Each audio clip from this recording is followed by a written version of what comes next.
Have you ever stepped out of your comfort zone before? You know, done something you wouldn't usually do? You know how it is, right? You put a little passion towards something, a little self-respect, a little emotion, a little this, a little that, and you mix it all together and you get failure, rejection, embarrassment. But that's not how it was supposed to go. It wasn't supposed to be like that. And so now, almost immediately after this happens, that inner self-critic that we all have starts talking to you. And the self-critic is necessary because self-criticism drives us to success. However, it has a dastardly little evil buddy. And that's the inner critic that starts speaking to you. And it starts saying, man, even when you try your absolute hardest in life, you still can't get anything done. You really never will be anything. You'll never, ever do anything to impact people in this world. Who do you think you are? Has your inner critic ever said that to you before? Have you ever heard that voice? Has the frustration of life ever made you so greatly crawling your skin that all you wanted to do was scream at the top of your lungs, yet all you could manage to do was cry? Have you ever felt the icy chill of soul-shattering loneliness come over you while your inner critic tells you all the reasons that nothing you will ever do in this world will ever matter? Have you ever felt that? And so what do? They never told us how to deal with this in school. There's no manuals on the inner self-critic and how to defeat it. No! So how do you move forward? How do you move forward when you're so convinced that your presence in this world does not matter? And so you put yourself in a box and you stamp it with a not enough sticker. How do you move forward from that?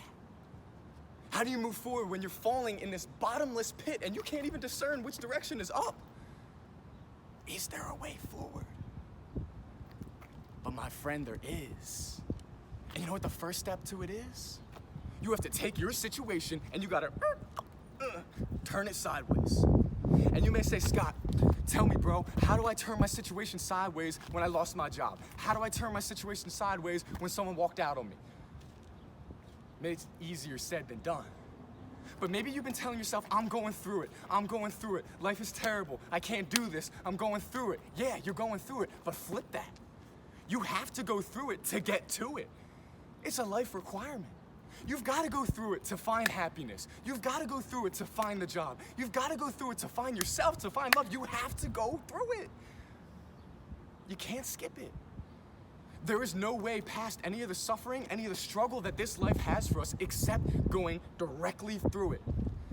So instead of looking at I'm going through it as this wall, look at it as a hallway that is guiding you to where you're supposed to be, where you have to be. That's how you flip it. But you know what?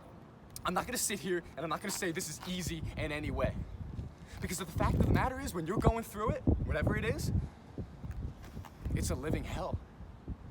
It's a living hell in every single way that you could ever possibly imagine. And I'm not blind enough to see that. But you have to realize something. While you're going through it, something is changing on the inside here. Your resilience is being forged into a suit of armor, forged by fire. So the next time you go through something, you'll stare in its face and laugh. Because you've already stared in the face of all your demons and took all of its power away.